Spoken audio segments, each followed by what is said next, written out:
So, hello, good morning, everyone.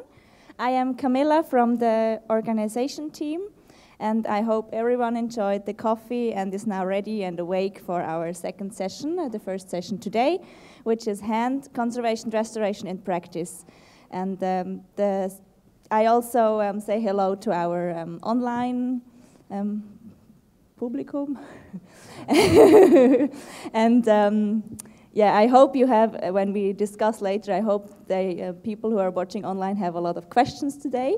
And I also want to give a short input when we are discussing. Everyone, please say the name before speaking. Just a short, just a short reminder. And so the session today will be moderated by Sarah Staniforth, and she is the president of IIC. During her career, she has focused on preventive conservation. She has introduced sustainable approaches to the care of historic houses in the UK.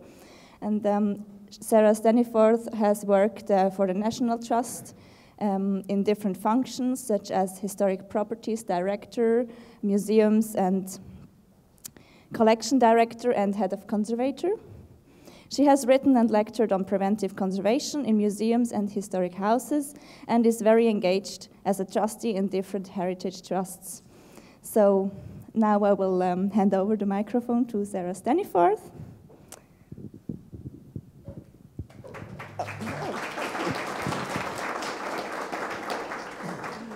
Thank you, Camilla, and good morning, everyone, and good morning to our audience online. And actually yesterday we counted, I think there were up to 30 people, or 30, not necessarily 30 people, it could have been more than 30 people, but 30 computers clicked onto us, and there may have been groups of students watching online. So again, as Camilla said, please, when we come to the discussion, we'd really like to receive your questions by Twitter and the blog and the other ways that you can get in touch with us. So this morning, as Camilla just said, we are dealing with the hands bit of the Pestalozzi trio, and we will be talking about conservation and restoration in practice. And our three speakers have very varied careers, and I think one of the things that's very noticeable, if you ask all the people in this room who are working, we all have slightly different jobs, so there are numerous directions in which you can go once you've graduated from your courses. And the point about today is, with the inspiration of our three panelists, that will set us off on that discussion, and please feel free to ask them any questions about their careers and any other options that might be available to you. So we're going to start with Rupert Featherstone. And Rupert is a real Renaissance man, having gained an MA in Natural Sciences and Art History at Magdalen College, Cambridge. He's still working at Cambridge. In fact, he studied his postgraduate diploma in the conservation of easel paintings at the Hamilton Carr Institute in the early 80s. And he's now director of the Hamilton Carr Institute, and also assistant director of the Fitzwilliam Museum, which is the Cambridge University sort of art and fine and decorative art museum. And he has overall responsibility for conservation there. He's got another hat on this week. He's the secretary of Encore, which is the European Network for Conservation, Restoration, Education, which published the Encore on Practice in Conservation, Restoration, Education in 2014, which is in your bags, and you probably all had a chance to have a glance of it. He's also worked at the British Royal Collection and in Calcutta between 1985 and 2008, and I had the pleasure to go out and assist one season on the preventive conservation, which I have to say really put preventive conservation in context for me when you sort of saw the things that museums in India are facing up to. So that was a sort of fascinating experience.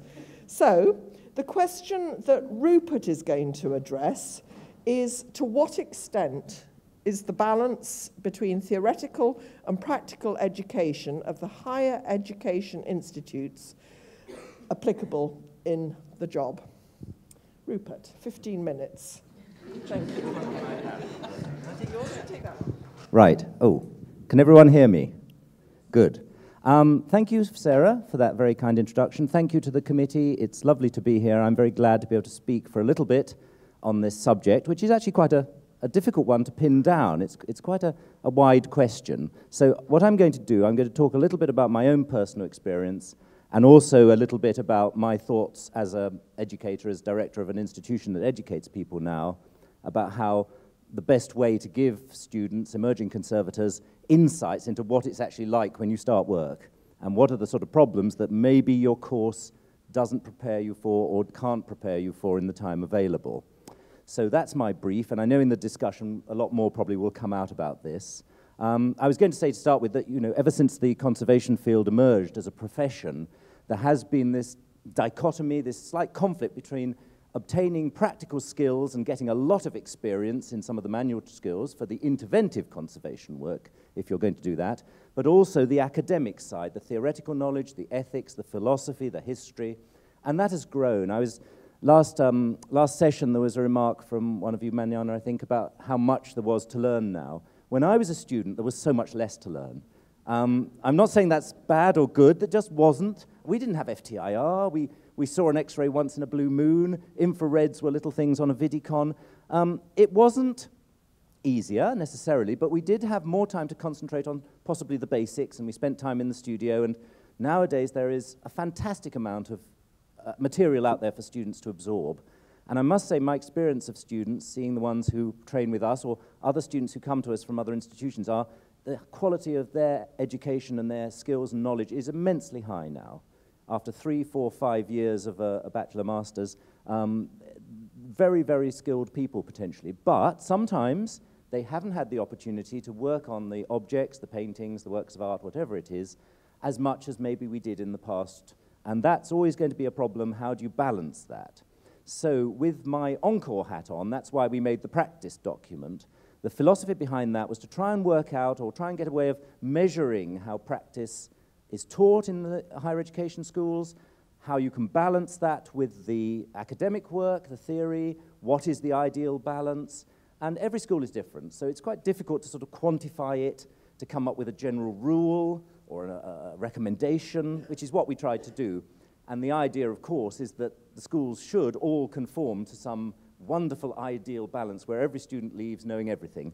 That's not going to happen, sadly, and it's so important the first few years after you finished your master's or whatever training, is how you gain the experience, which in the old days you probably would have done as a sort of apprentice. You know, you'd have worked in a studio, you would have been taking the word of your mentor, your teacher, your employer, which wasn't necessarily a good thing. If they got something wrong, you might be following the wrong way, but it allowed you to build up a large skill set, as it were. And I know that in some countries, maybe less now, the pre-program internships do allow that sort of pre-training before you start the academic, theoretical higher education, but it's not that common any longer. It certainly never existed in Great Britain in that way, or very, very rarely, and it's not necessarily a realistic way for people to be trained. So, with my other hat on, as the head of the Hamilton Carr Institute, I should talk a little bit about how we like to train our students. We're in a strange situation. We only teach easel painting. We are a small, very small unit. We have almost a 1-to-1 teacher-student ratio, never more than about 10 students. That does allow us a luxury of working in the studios together with our students, as well as training them academically. So they do get an apprenticeship, as it were, and they learn the skills. We obviously do workshops, we do other things, so they know that, but we actually do spend a lot of time working on paintings together, or supervising them very closely, and as they progress through the masters, which is a 3-year masters, 15-week terms, 3 terms, it's 45 weeks a year, it's quite heavy going, and they have to do an academic and theoretical elements as well. They do treat real museum objects, which we're very lucky to have access to from our own museum and from other collections in the UK, and they are learning equally in the studios practically from the very beginning. Obviously, on the very beginning, they're writing reports and inspecting things. They're not doing the more difficult treatments. But we feel that that is a very useful way to train people, if you can. But most schools cannot afford that teacher-student ratio, I quite understand. And so what I think is an important thing, and we do this, and I think it would be something that should be supported, are the post-program internships, because they are something we offer to a certain number of easel painting conservators as soon as they've come out of their masters or a year or so afterwards, 1 or 2 years' work where they have, it's effectively an early career post. We give people bursaries, and they spend the 45 weeks a year. It's as if you're in the job, but they are working in a studio. They have the chance to do research, which is good. They have the chance to publish, as do our students. But the idea is to show them how a studio works. And the way the Hamilton Car works is that we have a commercial wing, as it were. We are self-funded to a large extent through commercial work. So we work for big institutions like the National Trust, the Royal Collection, country house collections, smaller museums, private collectors, anyone, churches a lot, cathedrals, etc., mostly in the UK. And that allows the students to see at first hand exactly what goes on in the studio, the deadlines, how do you estimate time, how do you manage different projects at the same time, how do you manage, we don't give them the budgets, but we ask them to calculate the hours that they're going to spend and see if they get that right. You know, all the pressures you would have, whether you're working in a museum or whether you're working in the freelance capacity. They get museum experience in the Fitzwilliam because we ask them to do preventive conservation projects, loan preparation, exhibition checking, this sort of thing. They also have to meet clients, they have to deal with clients, and they have to deal with sometimes difficult clients or clients who don't want them necessarily to do what they think they should do. So these are the issues that we want to give our students at least some experience of, and our interns. And the real world will bring up these deadlines that don't necessarily conform to the time you would have had as a student. I think students sometimes are in a very privileged position. If you have enough time to do a treatment, fully document it, it's fantastic. It doesn't always work in the real world. Estimating hours, as I said, managing your resources. Do you always have the resources you need to achieve something? The legal issues even of being in a job, and especially the client relations and explaining to the curator, the client, not just what the treatment is and how it should be, in your belief, the discussions, the to-ing and fro, and of course, what happens to that object when it goes back. If it's going back into an uncontrolled environment, all that has to be thought about as part of your treatment plan. Of course, a lot of schools teach this. I'm not saying that this is a totally novel thing for students, but it's when you actually start doing it, you realize quite what sort of management skills you have to bring to bear. And the inconvenient facts of time, money, resources, uncontrolled environments will impinge on what you would ideally want to do. And project management. So from my experience, when I was just graduated from the Hamilton Car, and I do have this two-sided, I was a student there and I'm now coming back as director. Okay, many years have passed, it's quite a different thing, but I can see it from both sides. My first internship, I got an internship at the Royal Collection, and that was what really helped me. In at the deep end, a very small team, large collection, uncontrolled environments for the most part. It's about 8,000 oil paintings spread across the whole of the UK, 10 or 11 locations. We had to go to those locations, condition check, on-site treatments, etc., etc. We had to prepare exhibition loans. We had to undertake full treatments. We were doing the framing, we were doing the packing, we were doing the everything. About 3 or 4 people for 8,000 paintings. And there was a whole year of that. And that was so useful for me. And if I hadn't done that, if I'd just gone into working perhaps in a small studio or perhaps trying to set up my own business, I think I'd have been severely handicapped compared with the experience I got. And then later, a few years later, when I went to India, the project management, the things I'd learned in the Royal Collection about dealing with these sort of locations and knowing that you can't always do a full treatment, you can't always do what you feel will be the right thing, but you don't want to do the wrong thing, you mustn't compromise, but then sometimes you have to compromise. So how do you do that? And in India particularly, a large collection of oil paintings, mostly uncontrolled environment. Since the 1920s, they've been subjected to the monsoon, 90% humidity, and the winter conditions, loads of bugs, great big cockroaches, which I think Sarah remembers. You know, that was another sort of step change for me to know how you and to learn on the job effectively how you deal with that. We had wonderful colleagues. We had a team of people coming out from Europe. We had Indian colleagues who knew the environment, knew the situation. Working together, we had to deal with these issues that I couldn't possibly have had that training in. There was no way a training course could have prepared me for that immediately. So the idea of these internships particularly, I think, is really important. The apprentice thing can be a sort of dirty word, in effect. You don't want an apprenticeship or an internship to be cheap labor for people just to receive, just to understand, you know, oh, well, that's the way you do it, or this is the mixture, or this is the filler, and this is the consolidant. I think you need to do it once you've done your training, you've got critical thinking, you've got all the problem-solving skills, you can analyze, you can ask the right questions, you can say, is that really the way we should do this? And have a debate with the people who are your mentors or your employers or the people running the studio where you're doing the internship. And that seems to me very important as opposed to the old way of doing it where you just learned the way of the studio.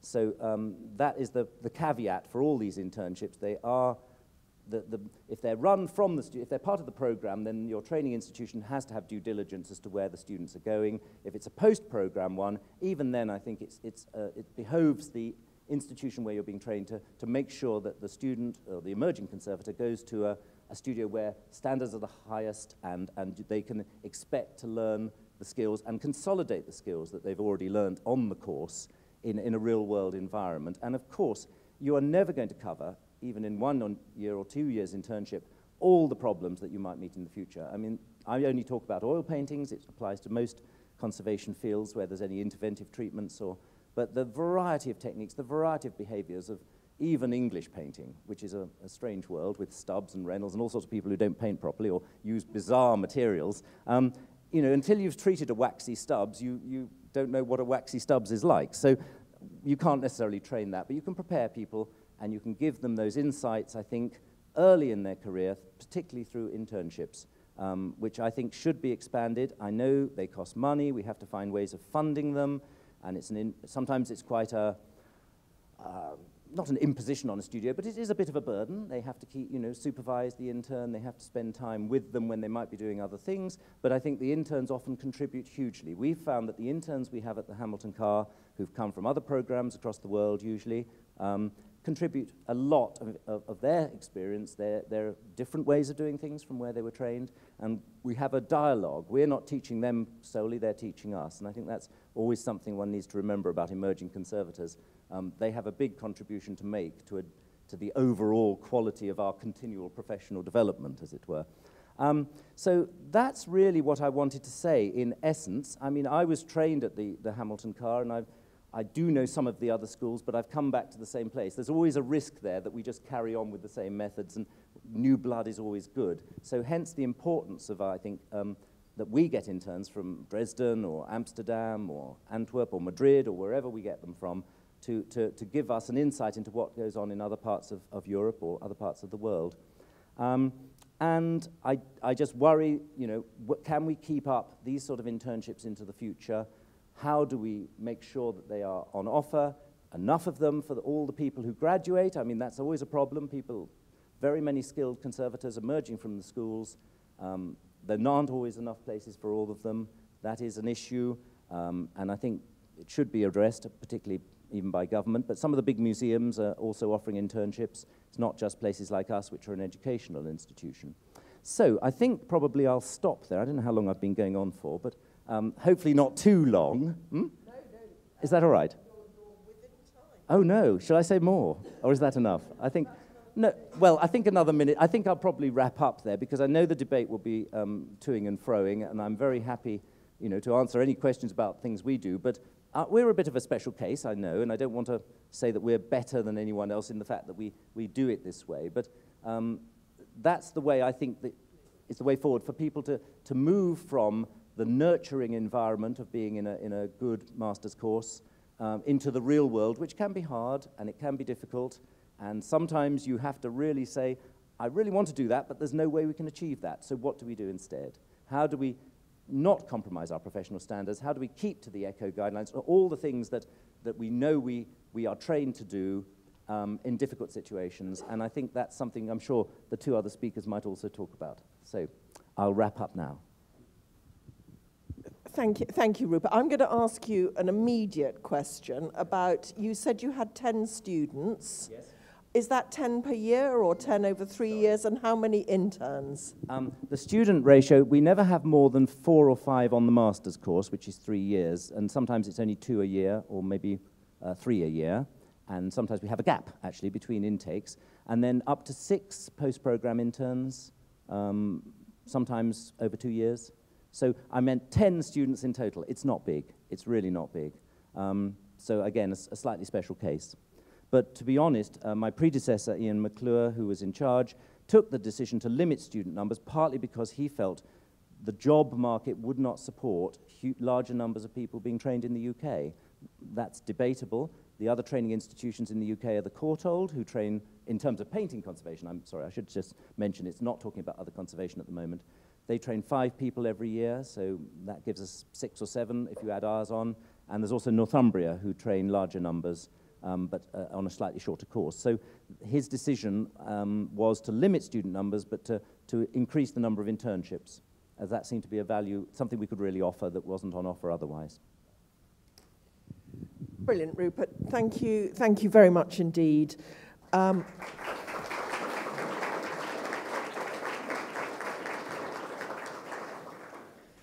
So now we go on to Christophe Walla, who obtained a degree in art conservation in 1985 from the University Paris 1 Panthéon-Sorbonne.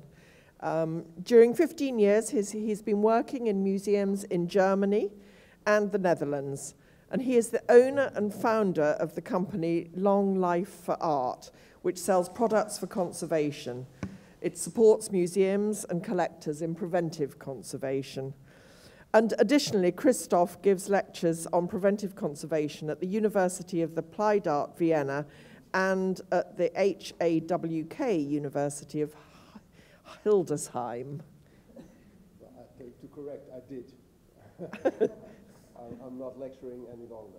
Okay. Well, it's great to hear about preventive conservation, because although Christoph wasn't able to be with us yesterday, I have said to him that preventive conservation didn't come up very much yesterday, so it's really good that we can give it an airing this morning. Christoph. Okay. Hello. I'm very pleased to be allowed to speak to you this morning. Normally, I've given up teaching and lecturing, but for this time, I thought I should make an exception. In a way, I've been asked to present to you, young graduated conservator, ways to leave your profession. In other words, to show you some kind of emergency exit to other activities in case you're unhappy with being a conservator or maybe unsuccessful. Yeah. Well, let me first start with my own story.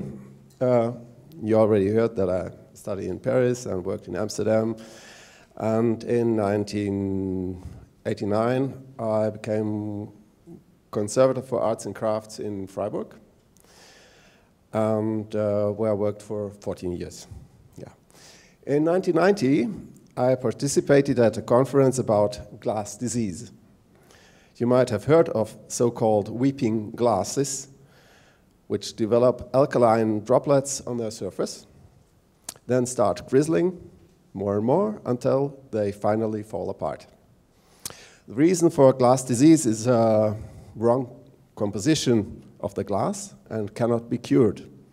But decay can be slowed down, first of all, by eliminating pollutants, and secondly, by climate control. At the time, scientists proposed relative humidity between 30 and 40% to be ideal to preserve these special glasses. Well, nowadays there are different opinions about which relative humidity would be best. Anyhow, at the time, the target was between 30 and 40%. The only remaining question was how to obtain this special microclimate within showcases. To cut a long story short, I had a bit of an idea how to do this by combining a saturated salt solution with a silica gel sheet, which I had to get from Japan. the so-called Artsorb sheets. Maybe you know. I inquired in Japan for about 200 sheets of Artsorb, and they told me, well, it's going to cost you $6,000, but it's only $3,000 if you take over distribution of these sheets in Germany. Well, you might guess what I did. But just when I had all these sheets piled up in my garage, someone bought my idea. So all I had left to do was to sell my pile of Artsorb sheets. So I printed leaflets, well, I photocopied leaflets and distributed them to colleagues and at conferences and workshops. Bit by bit, I sold all of them. But all of a sudden, when I had sold them all of a sudden people asked for more, and also Artsorb beads and cassettes. So I reordered in Japan, refilled my garage, printed more leaflets, and started to run a part-time business next to my museum work.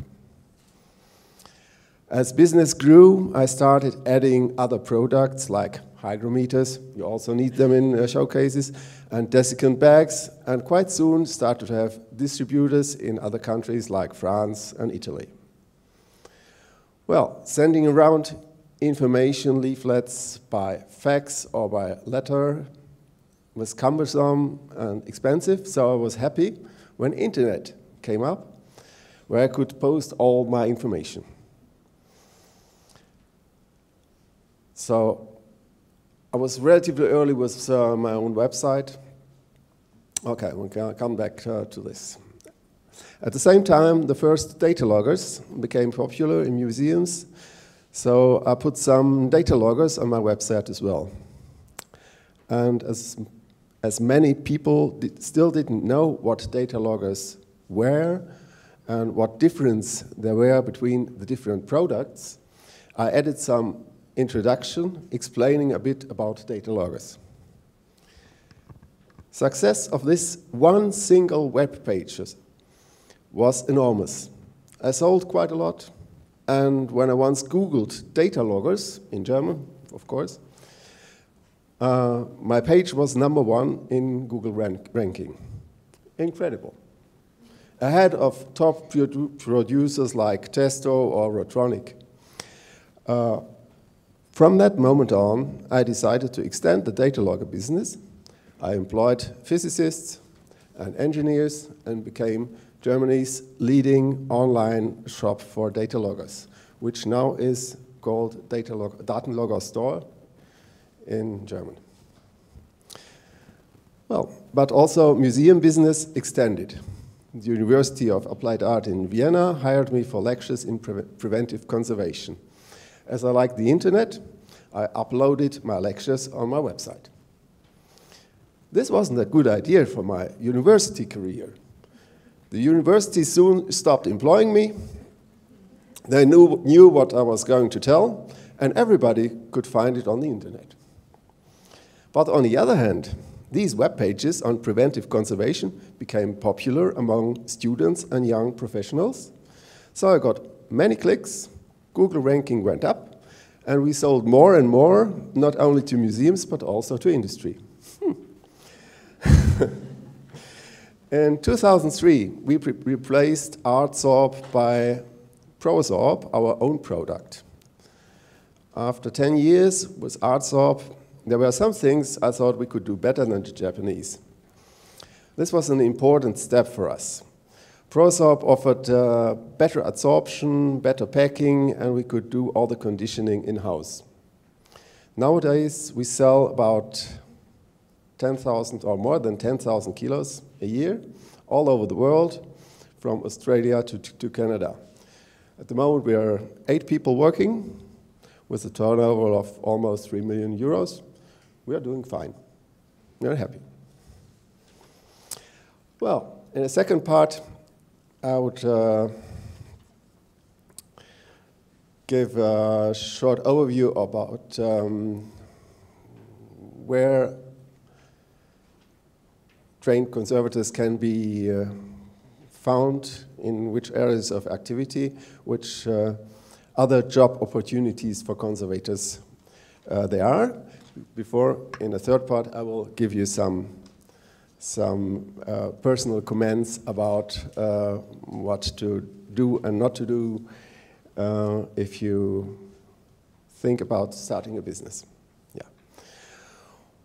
Well, as far as I could find out, graduated conservators often find work in business areas related to art and conservation, such as auction houses, research laboratories, specialized magazines and editing houses, in government agencies, care of monuments, even police, and in shipping and handling companies. But most jobs for conservators can be found in commerce. Commerce of technical equipment for conservators. There are several companies in Germany, like Belo, Climate Control, Konservierungspartner, T-Mart, Böck and Fritz, even Kleindorfer. Yeah, you might know some of them. It's quite special in Germany that museum suppliers employ conservators. As far as I know, in other countries, it's exclusively salespeople who are developing and marketing products for museums. And you might think about it, maybe it's a better idea to have the real professionals in place to develop products for museums. I think there could be much more employment for conservators in such companies like shipping companies, showcase manufacturers, and exhibition planning. I think that that would be a good thing for many exhibitions. Yeah. But as commercial activities might be the most accessible for conservators, I will insist on this, and well, as it is my personal experience as well, and give you some hints, some lessons I learned or I might give to you. First of all, starting a business next to a part-time employment is a perfect plan. The part-time employment pays your rent and your insurance, and you can use your first profits to grow. You might not need a lot of investment. In my case, for example, it was just $3,000. Secondly, business is not a shark's basin, especially not in a museum branch. Don't be too afraid to share your knowledge with others, even with possible competitors. Most successful companies are so busy, they won't steal your ideas, but they might help you developing your ideas, and sometimes your talks with them will end up in some kind of cooperation. We had plenty of positive experience like this.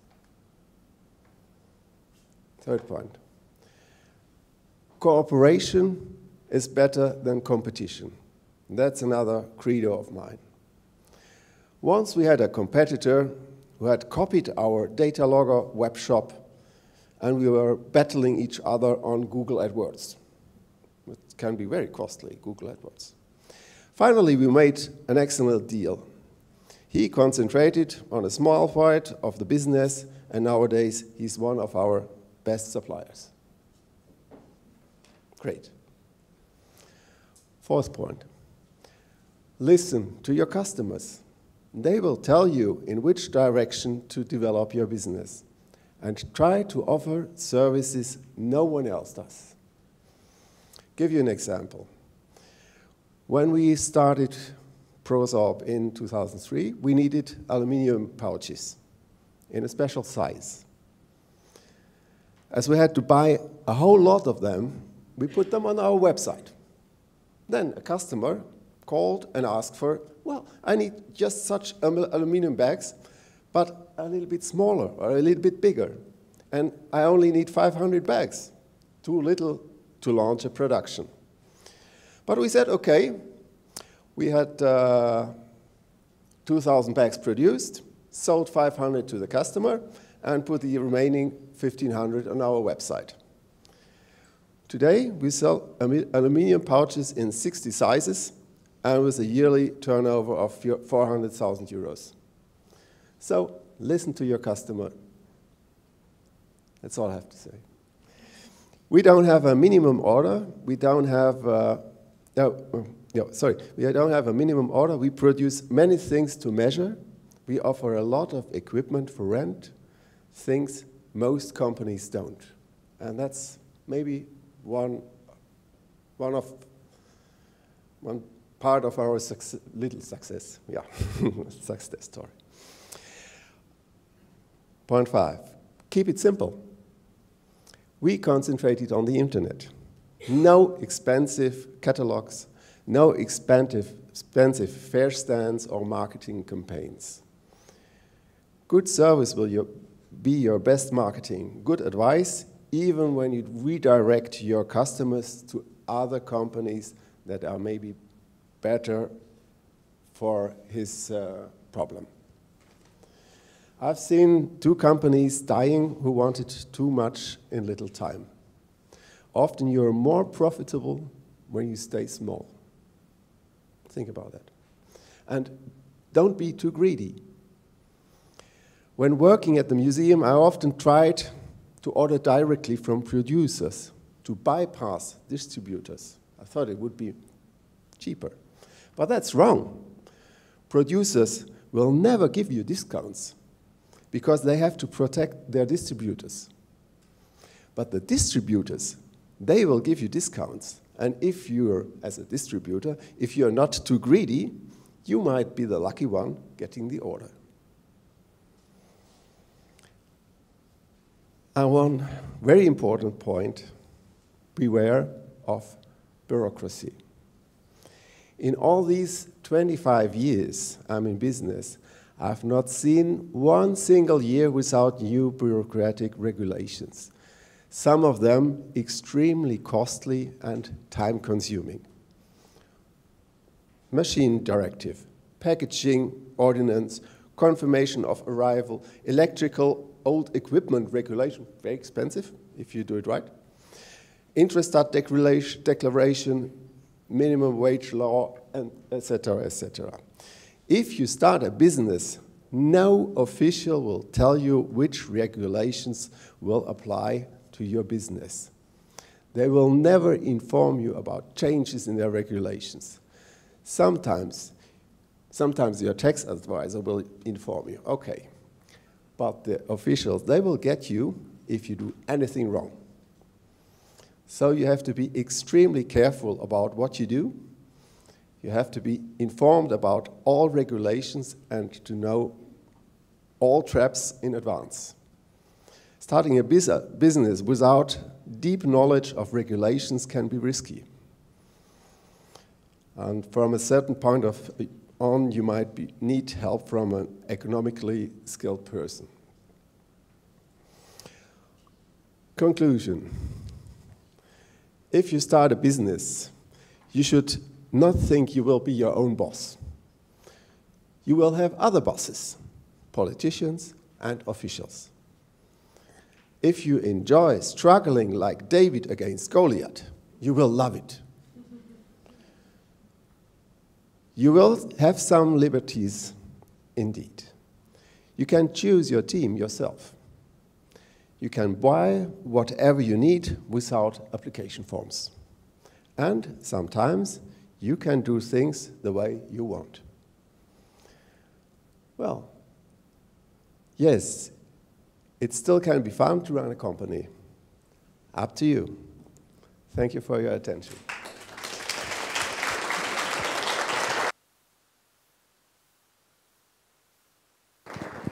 Christoph, thank you very much indeed. That's introduced a really, really interesting and different slant on career possibilities, so thank you for that. And our final speaker this morning is Anja Romanowski, who is a self-employed wall paintings conservator restorer in Germany. She studied conservation restoration of wall paintings and architectural polychromy at the Academy of Fine Arts in Dresden from 1999 to 2004. Anja is also wearing another hat here, and that's the ECCO hat, ECCO. She is the ECCO delegate of the German Association of Conservator Restorers, VDR, and she's also the General Secretary of ECCO. And actually this evening we're going to meet some of your colleagues, I think, at the reception, so we're very much looking forward to that, and it's marvellous that you're having your meeting at the same time and in the same place as us. For ECCO, she's the delegate for Europa Nostra and the European Heritage Alliance. And in 2016, Anja wrote an article about the need for protecting the professional title in Europe. The article was published in the members' magazine of the Bundesverband der Freien Berufe. Well done. Thank you. So, Anja, you have 50 minutes, and the question that you're going to address is to how to make yourself known as a specialist and to build up a network outside your own discipline. Yes, thank you very much for the invitation to speak about my self-employment. It made me reflect about the time, what was passing my experiences and the learning outcomes during this time. And to make it worthwhile for you to have something to take out from this very individual experience. Many things happen per coincidence, but to get a little bit of direction, I just tried to structure it a little bit. First of all, the decision to get self-employed was not a conscious decision. It was just as a wall painting conservator, there's a huge lack of employment. There are not the jobs to get. Nevertheless, I started with a lot of euphoric, knowing from the internships about the practical work in teams and in projects. And yes, I just wanted to be a team player of it, and thinking about soon maybe I will have a own project to be self-responsible finally, to get adult in the profession of conservation restoration. So for the structure, I just tried to split it into three main topics, like networks, that's the main question which was asked, but also how to get along with the self-employment. I enlarged it a little bit for soft skills, so the social competences you need to be self-employed, which might be differ a little bit if you were employed. And also the hard skills, so means also the specialist knowledge about business management and these things you should know, legal issues, administrative bureaucracy, all these things. I won't get too deep in because it's very different in the different states. So just to know about what you need to be informed before you get self-employed. So for the network, it's in general, I know my case is from Germany, so we had this pre-prepared internships before the studies. When I started in the 90s, they asked for 3 years, then it was 2 years, and now it's optional 1 year only. And but during this time, I got a huge experience of practice and also of different people, conservator, restorers, and it was directly the start of building a network, working together day by day. You know what it means on a working site. And to know how to build up the network, it's still The question was outside of your own discipline, but finally the most important network I have is still the colleagues around with whom I worked.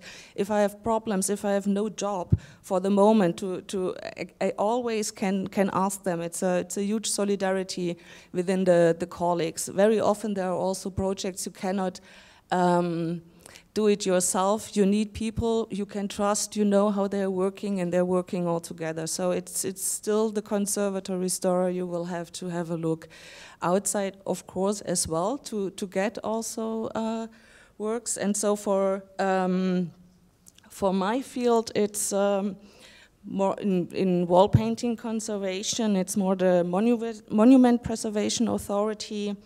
Also on different levels, depending on the responsibility of the object sometimes. The project planners, mostly architects. The parish, so you have the whole community of the church also responsible about the restoration project.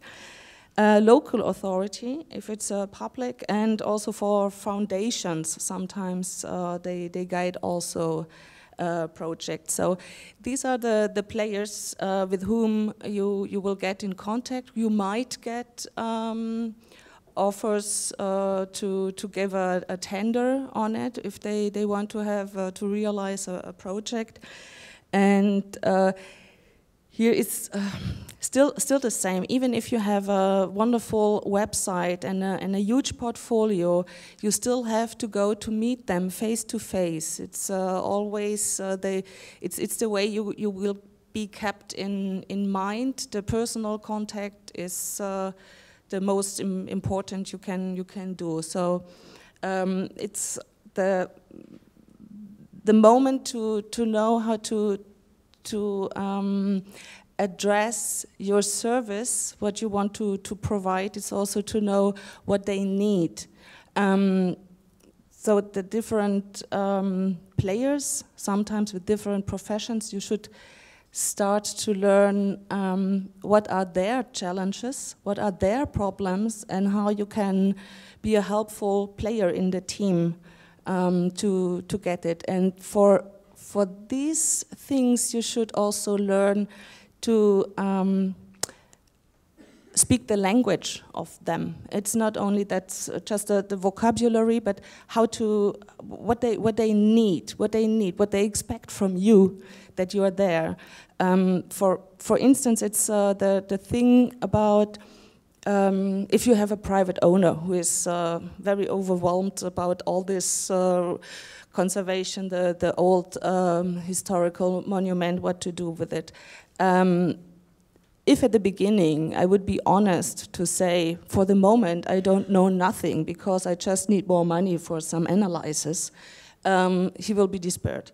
So maybe the sentence like something, yeah, we will manage it.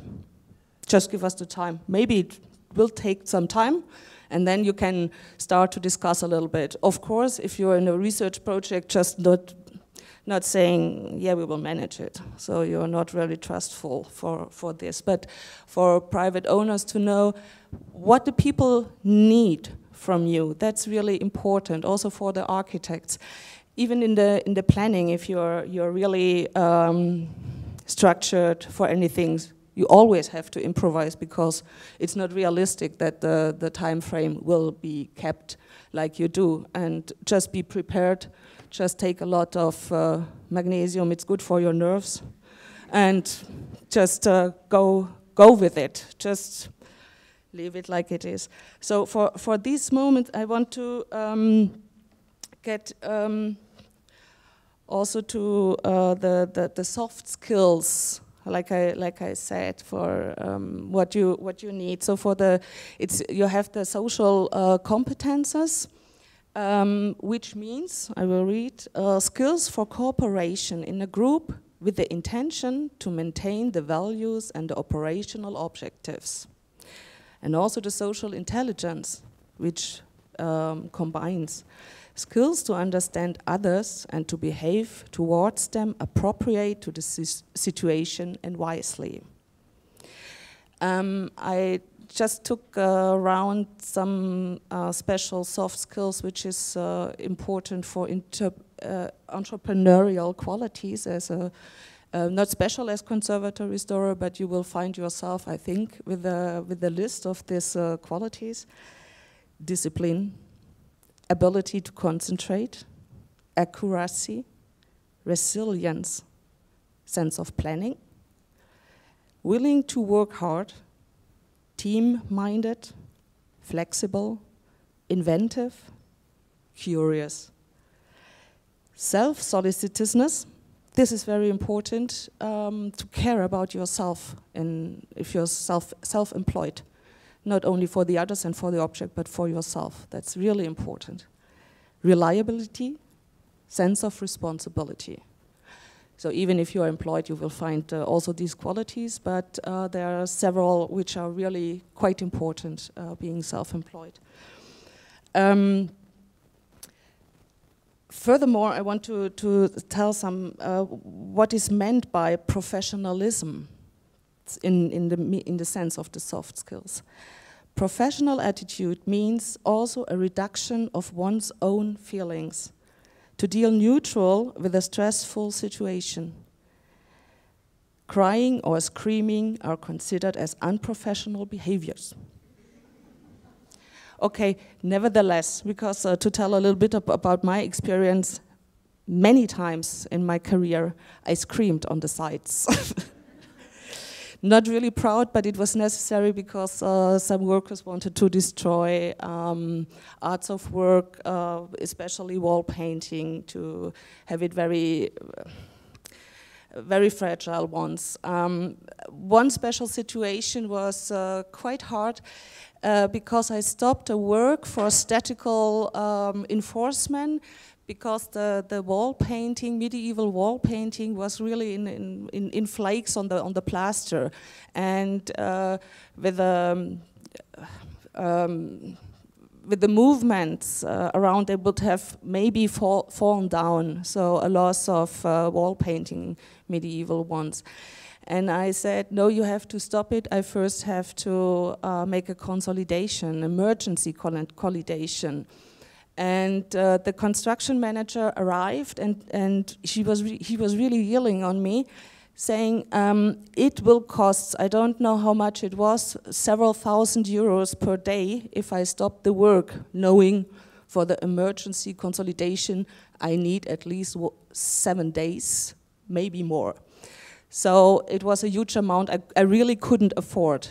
Nevertheless, I screamed back. It was the natural reaction.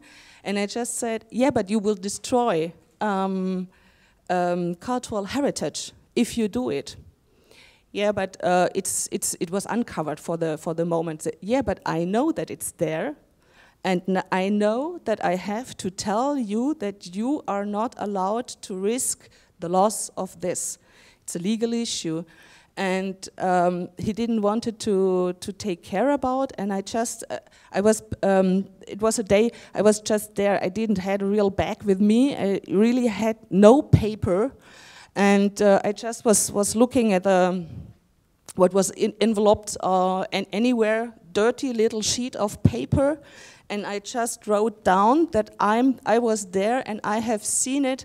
And I instructed not to do it, otherwise it would have been the loss, and he had to sign that he got this.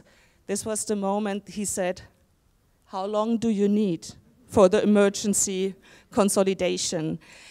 And to tell this, it was not a real brave soft skills there. It was the passion, of course, to have the reflex, but in the same time it was also the knowledge to know I'm responsible not only for future generations, but also for myself, because if it was clear I was there at the moment and I didn't intervene to avoid this, the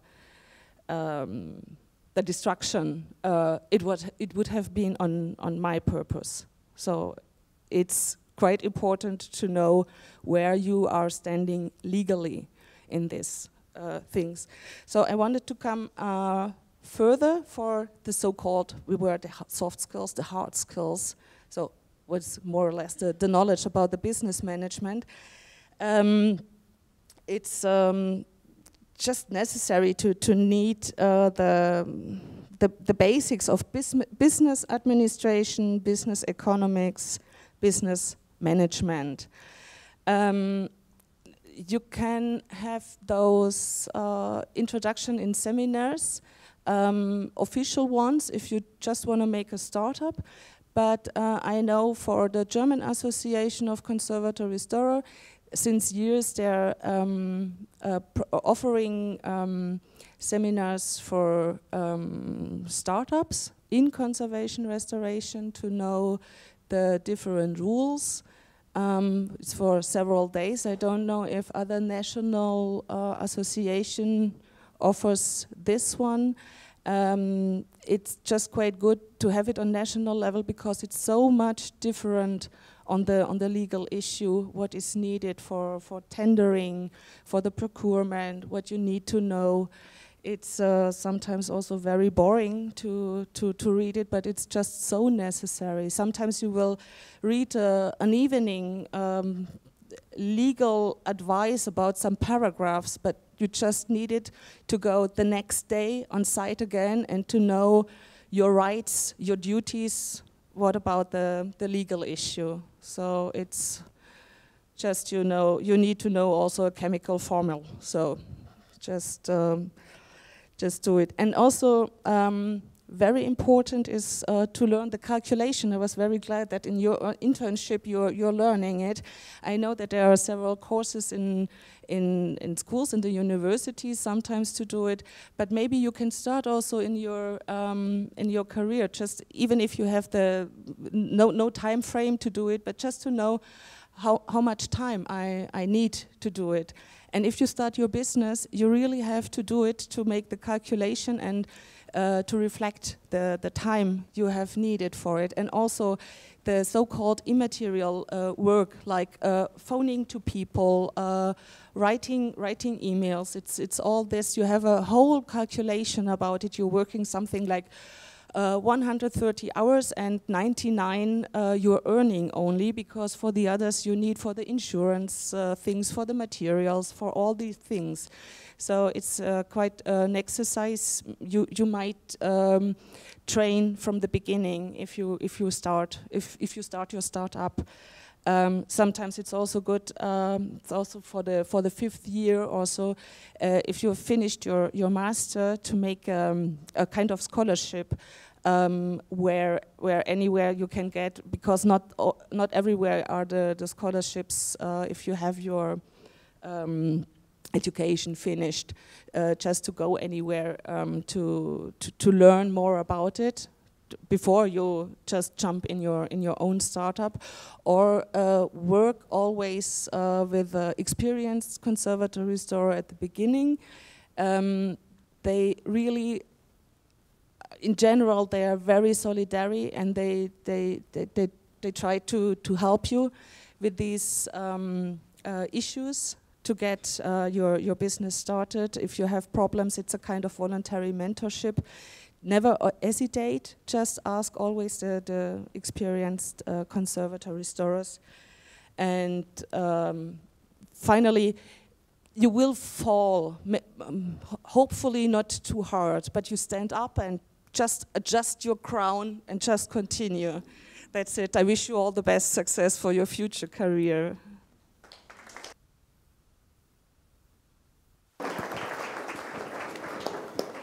Anja, thank you very much indeed. Some very useful lessons there about people who are interested in starting their own businesses. And indeed, we had some very good do's and don'ts from Christoph. So you know the format now. It's the same as yesterday afternoon. We have about just over 3/4 of an hour for discussion, and then I shall invite each of the panelists to have a final word for a couple of minutes. But we'll start off by taking any questions or comments from our audience, both in this room and online, if anyone would like to start, and we have a roving microphone.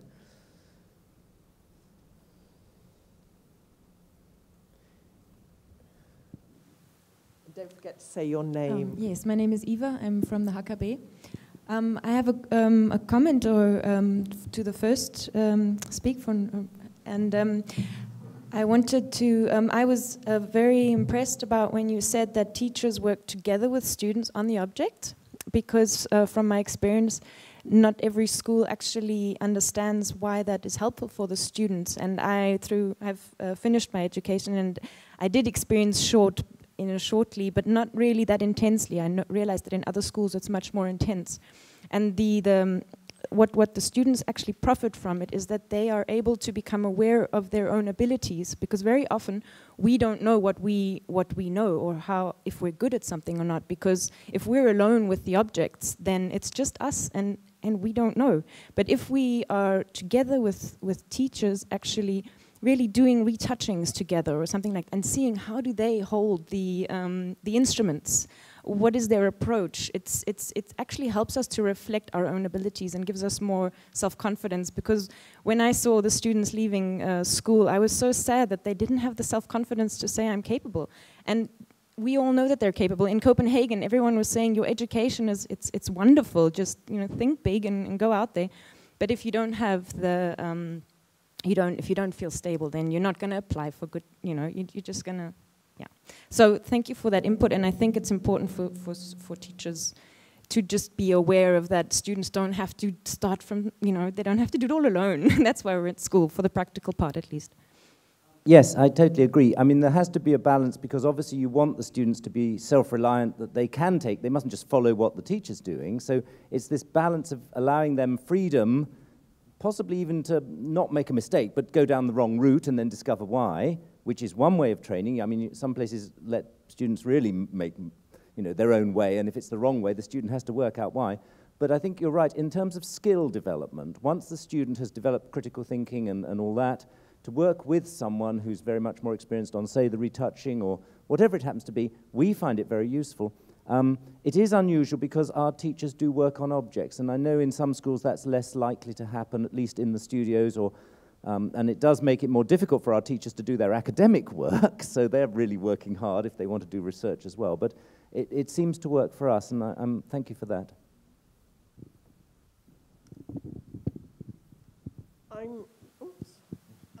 I'm glad that you brought up that point, because I think one of the inspirations for this subject was the Jonathan Ashley Smith paper that he presented at the ICON conference in Birmingham last year, in which he really drew attention to this issue that, as Rupert said, there is so much on the syllabus for training courses, conservation training courses now, that there is less and less time for developing the practical skills, and that has the potential for causing an issue for the training of conservators in the future. Helen. Yes, Anja, a lot of the points you were making had a lot of resonance for me, because I'm probably different from an emerging student. My name's Helen Hughes. I used to work for English Heritage, and I was made redundant about 10 years ago and had to set up my own consultancy. So all the points you were making about setting up your business has a resonance with me, and I took them all to heart in what you were saying. And also Christoph's points about it. And sometimes I say to young conservators, while they're still in college, there's no harm in setting up a little business, even if your aim is to work in a museum. If you set up a business while you're at college, it takes a lot of time to get your logo, to get familiar with the website, get all that social media going up and running. But it's very useful if you're confident in taking small bits of work, passing it through, doing tax, get an accountant, get it all set up.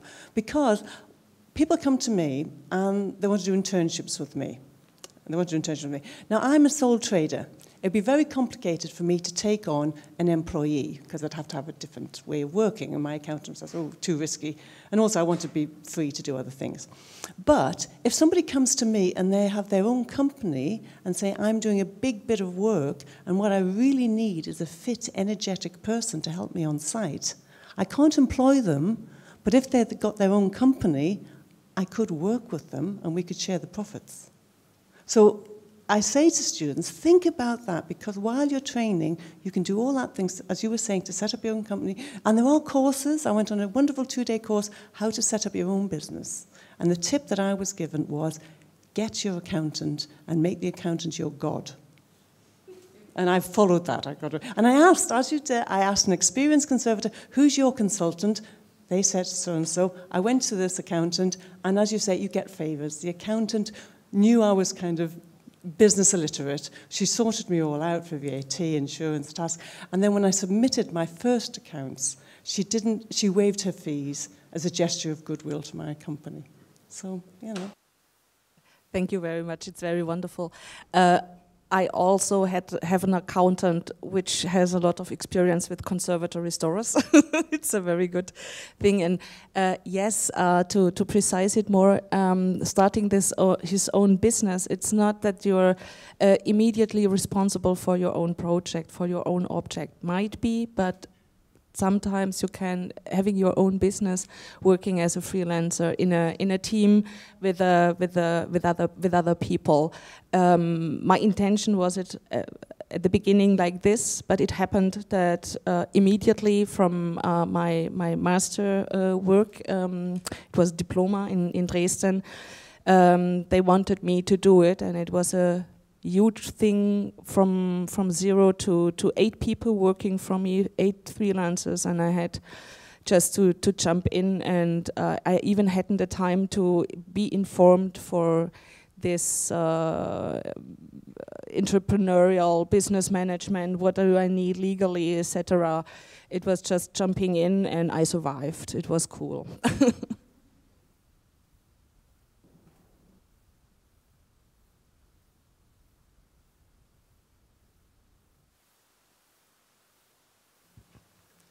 Hello, I'm Anastasia. I'm an architect, and I study building restoration in Karlsruhe Institute of Technology. Thank you very much for your speeches, very, very interesting. I have a question especially for you, Anja Romanowski. I would like for your experience to know which is the biggest problem that you, the conservators, the restorators with architects have, and if you have any advice in order to calm down this conflict, the conflict management that usually we have with restorators, or the problems that we have with restorators to deal with, to cope with, and to find good solutions. Because we both share a very big passion for our studies and our field, but we have to cope sometimes, especially for cultural heritage, and to find the best solution. So I would like to know what is the biggest problem you have with architects, and an advice from you. Thank you.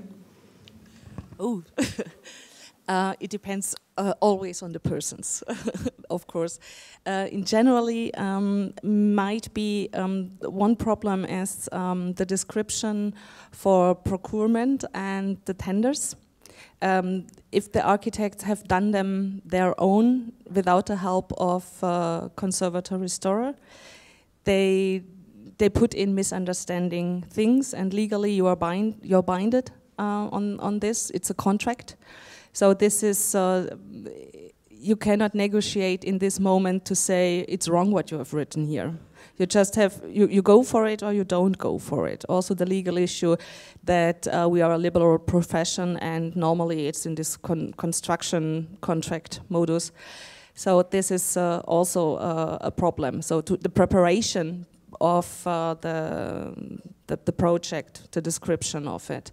The next thing is of course the time, because you have time frames which is planned without being consulted by a conservator restorer. For instance, we have to make the investigation and start directly to make the intervention of it, but we need the analysis, and it takes time to get the results.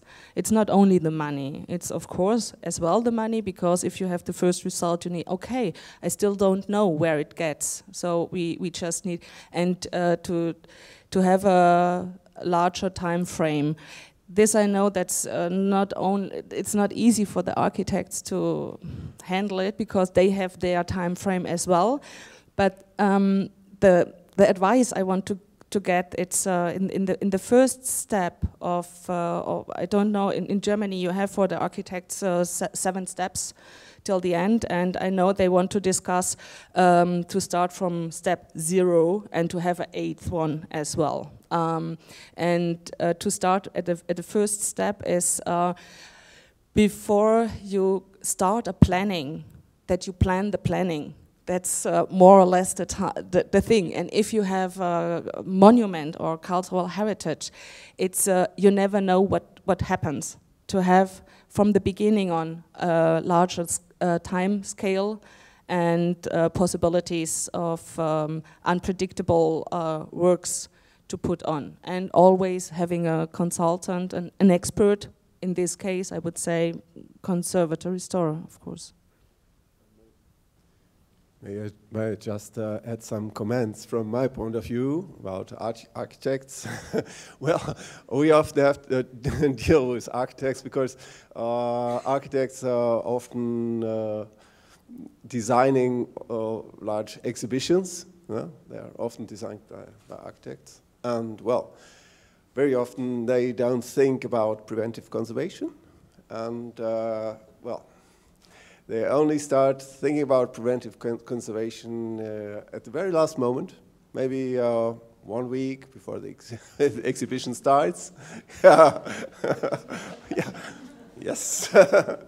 It's when everything is set up, all the showcases are built, and well, when it's really difficult, well, to save some basic issues of preventive conservation. Well, and that's what why I said earlier. Well, it would be a good idea to have more conservative restorers in exhibition planning teams. Yeah. Okay.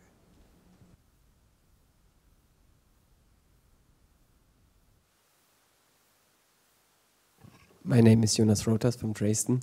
I wanted to ask something about networking, and it's directed the question to all of you, because more or less every one of you has beneath the freelancing or other jobs, you have work to do in official councils or organizations.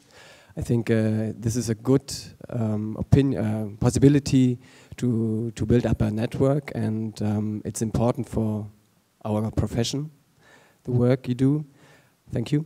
And I want to ask, what do you think, how important it is for your work beneath the official councils, and when it's the best time to start to have an entrance to these organizations? Thanks. That's a really good question. I'm going to ask Rupert first, and then Christoph, then Anja. Yes, I mean, networking obviously starts when you're a student with your fellow students. This is why we're doing this sort of thing. And in England, there's the Jerry Headley, which is, again, mostly paintings, some paper. But in England, for example, there's a professional association called the British Association of Picture Restorers, BAPCR, Picture Conservator Restorers, which is quite an old organization. And some of our students, while they were still students or soon after, joined the editorial board for the journal they publish and networked that way. And they were doing that when they were students. And I think that's very useful because you get to know all the people in the freelance world through that. It's less museums, it's more of a freelance organization. I'm not sure, there may well be equivalents elsewhere, and it's not the same as ICON in Britain, which is the other professional association. But I think the conferences, I think obviously publishing, you get your name out there, that's always good. I think we try to give our students opportunities while they're still studying. We take study trips to other countries, you know, so we begin to network internationally, and this is again where our internships are helpful, because if we get an intern from a country, we've got a nice little network there maybe. So, I mean, there's not a lot of time for us as the teachers to do that, but we want to encourage our students to do that. And I think, obviously, joining a professional organization, if you can afford it, and usually there are student rates, is a really useful thing to do, and attend the conferences if you can. Well, from my point of view, well, I think working within a professional organization is much easier if you've got a full-time job in a museum. If you're a self-employed, well, it's your time and you don't earn anything. So it's a little bit more difficult, and I decided not to do, to have a function within a professional organization, and not to give papers at conferences, etc. Because, well, it's just too much. It takes such a lot of time. Yeah, but what we still do is we are encouraging students and young professionals to do this, to give lectures, etc. And we give them all the material we can give them. So we're supporting them this way, and there's a bit of, and we are supporting master students, etc. Wherever we can, and well, that's our part of participating in the network, and yeah. Yes, I'm freelance, self-employed, and general secretary of ECHO, and it takes a lot of time. That's for sure. Sometimes I'm missing to have a further look for good projects and to write the emails the same day back to the customer, because there's an important issue for the organization to do with a deadline. Nevertheless, it's also a very good opportunity for networking. It opens your mind. It's a very, it's not only networking, but it's a very meaningful work to do, to have this professional politics in mind, because it's all about the future of the profession. Especially for you, I just can recommend, just do it, because for me, I don't know how new changes will really have an impact, but for you it will. So it's quite important that you're aware of it, and the best is active. To the network, of course, with this, so with ECHO, it's international, the network. It's not that I had the very good jobs with international projects, and it was not the intention to do this voluntary work. But in fact, in Germany, it's that many people, and the so-called very important people, are calling me and asking, I need a European advice. What about it is? And so we discuss, and for the moment I didn't do it, but maybe someday, if I have really problems to find a good job to earn my money, I will ask, by the way, do you have anything for me? I don't know. But for several customers, when they read that I'm General Secretary of ECHO, they are quite impressed, and I have the impression they feel that I'm much more competent than without. So might be a good impression for the customers. Thank you all, and I'd like to add to that by saying that when I was a student at the Courtauld Institute of Art, we were absolutely encouraged as students to join both IIC and what was then the UK group of IIC. It's now ICON, and I've been a member of both organisations from being a student to this day. Anja, you gave a really, so I should just say, so I do encourage all of you to join IIC. I repeat what Velsen said yesterday, and I'm sure Graham Vos, who's here, can help with.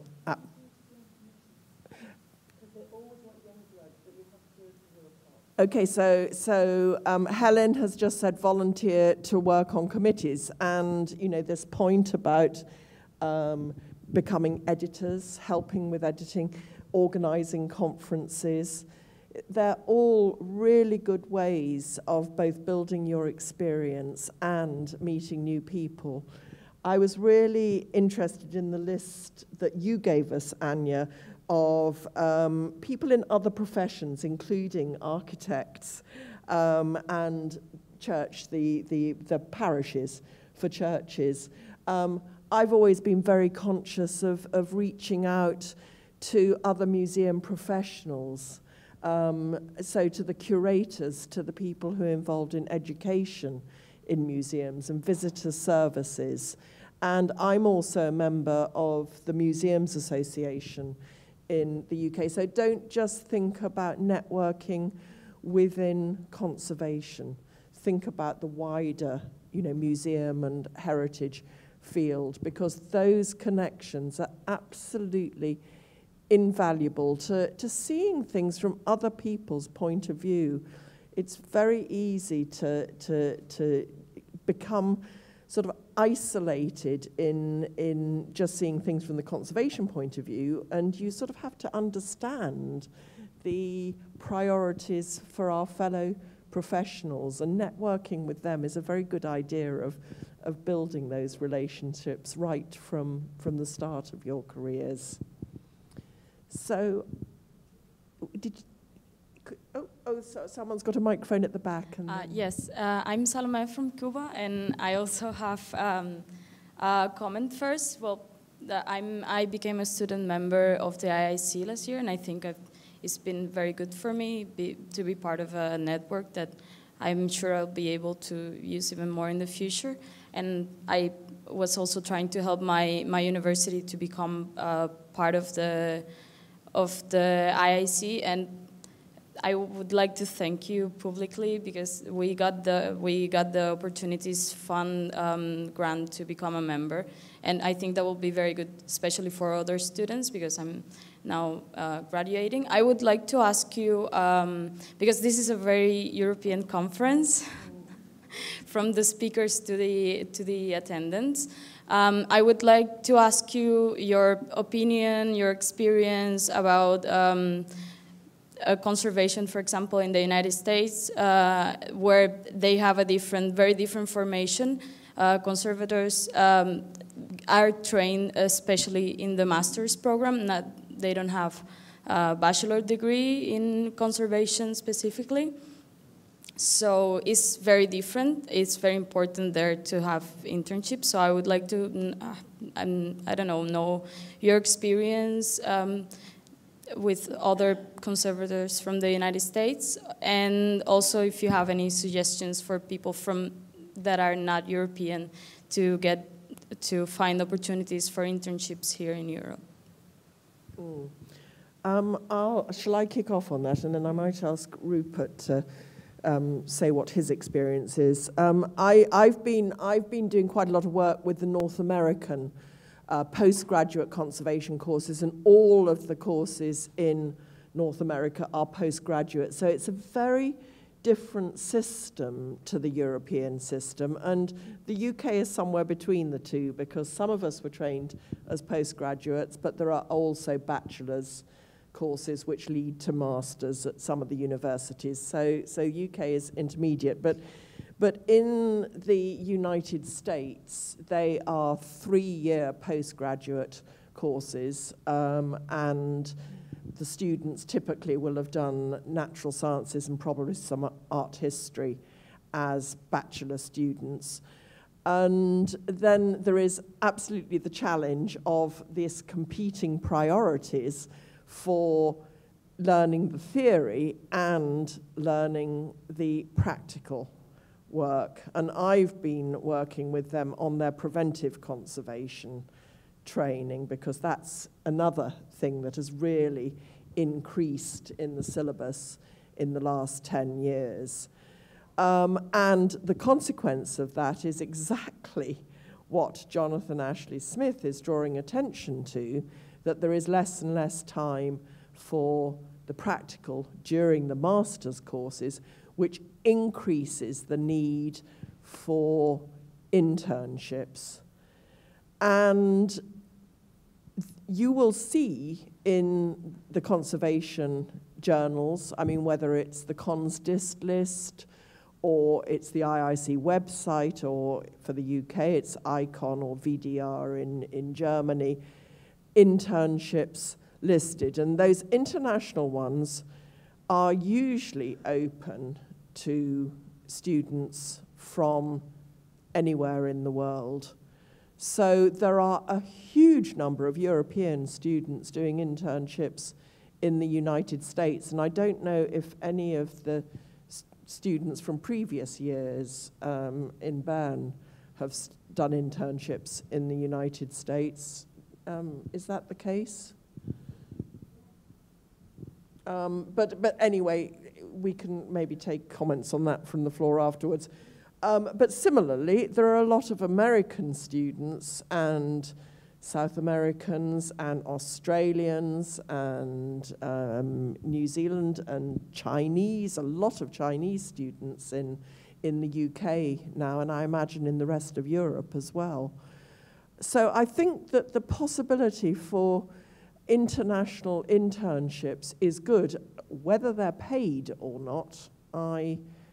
Some maybe, some maybe not, and that really does affect the ability of people to take them up. Rupert, maybe you could comment on that. Yes, in terms of the course of doing masters and not bachelors, one of the reasons Encore was set up was to try, under the Bologna Agreement, to see whether there was going to be a congruency across Europe of courses, and some courses have adapted themselves over the last 20 years to the 3 years bachelor, 2 years master, but a lot of them haven't.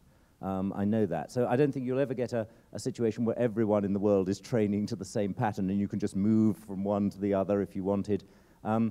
That said, certainly the courses we try to run are very intensive, they're long. We're trying to squeeze into those 3 years a huge amount, it's hard work. When our course was originally set up, there was a mandatory 4th year internship, which no longer exists, but we encourage people to do that because we feel even though people come to us with a good knowledge of art history or even fine art or the natural sciences with their bachelors, it's still a big ask to make, to catch up with what people here may be spending 5 or 6 years doing, solely doing conservation. But as you said, Sarah, there are some bachelor courses, so sometimes we do get a student coming to our masters who's done a bachelor's in conservation from somewhere else. So that does happen also in England. In terms of internships,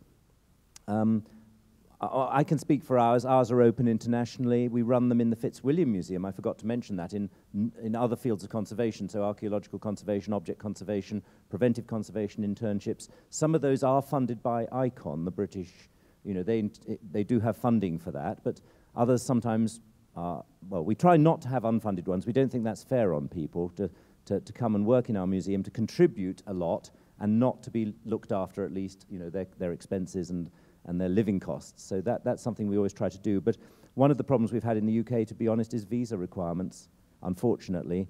So sometimes we have to bring in, if we've got an intern coming from South Korea or India or Australia, wherever, there are some rules in the UK which may be different in Europe. We have a system for visiting scholars. So we have to say that they're visiting scholars, and then we can get a year's, if they don't already have dual nationality with somewhere in Europe or something. But you can usually overcome those. So we open our internships internationally, and it's a level playing field, and we try and fund them. And we want to get people from all over the world. We had links with India. We're trying to re-encourage that to happen again, Indian interns to come and work with us. So, yes, all I can say is that I think there should be more of that. And I would encourage museums particularly. University museums, I think, have a real duty. We feel that in Cambridge. We're an educational institution. Our museum is part of the university. We should be supporting internships across the board, and we try and do that. So that's what I'd like to say. Just a little comment. For the degrees, it's just to mention the kind of continental Europe way of the education. It's in general the consecutive master. It differs from 4 years to 5 years. So you have the bachelor in conservation restoration and the master. It's a political decision out of the states and the ministries, because they said we are paying for the education, the university, and you deliver the competent persons, and we don't want to have an accreditation system anymore. And so it was defined like this. So that's, you have the consecutive master. That's in Europe-wide. For the internships, I just wanted to add that colleagues of mine are offering different internships pre-prepared to have with museums together, freelancers in different specialities, that in the first year the interns can jump from one special field to another to have a decision in which field I want. It's wall painting, it's wooden sculpture, and in the museum it's canvas painting. Wider, they try to create each year international summer academy. They are in contact with other people preparing international summer academies. It's for students, so it's an internship for students during the summertime. And they wanted to get contact to Encore to spread it more in the universities, but it's still very European. So it's I think it's not closed for overseas students, but it's still in the process that it's even working in Europe. But thank you for your comment. I will try to open their mind that having a broader look. Thank you.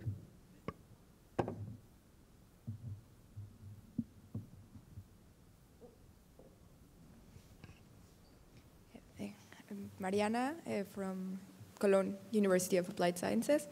Thank you very much again for your comments and presentations.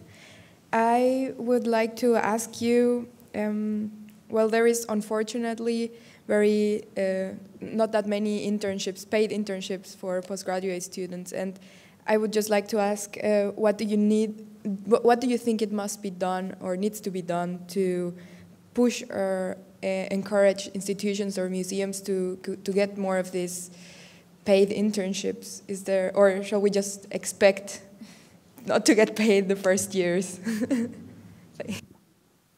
That is a very good question. That is not the first time that question has come up in the student conferences, and I do think it's a huge issue for inclusivity in our profession, because it does mean that if there are unpaid internships, it self-selects the students who can afford them. So does anyone have any suggestions for a solution?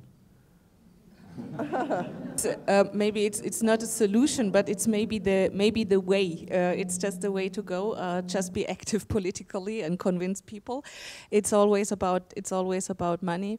There is a kind of system for grants. It's just how to get it there. It's very complicated to know in each country how to get a grant, what about it is.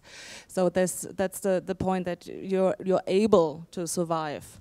I like very much the comment of Sarah to say it's exclusive. So it's not the diversity which is meant in conservation restoration, who can afford it, and it's we just have to fight for the good thing, that it's necessary to have the competent people to get the experience, that it's paid to survive. And it's another question we will listen later on this afternoon about being paid. It's just open. We want to hear your voice, and we in the community, we know what it is, but you have to get your voice outside of your community to the decision makers. That's it. Maybe one comment from my side about paid internships. Well, if you consider maybe going into business, it might be a good idea to do an internship in a business company, like our company, like Defnon Johann or Kramer or wherever, yeah. Companies busy in the conservation area, and I would suppose most of these internships will be paid, and well, there you could could learn a lot about how to do business. You could get some more ideas for maybe starting a business yourself, because, well, for example, we've got plenty of ideas we can't put into practice because due to lack of time, you know. So you might get some ideas, etc. And well, and of course you can do some networking as well from an internship in a company. Yes. I was just going to add, the other thing about unpaid internships, of course, is that if they became common, it would undermine the profession for the people who are out there running a business, because the temptation for a museum will say, well, let's have some unpaid interns and we can sort out this store or get this condition check done or whatever it happens to be. So it is a form of exploitation, I think, for students who've qualified, who are skilled, who have value.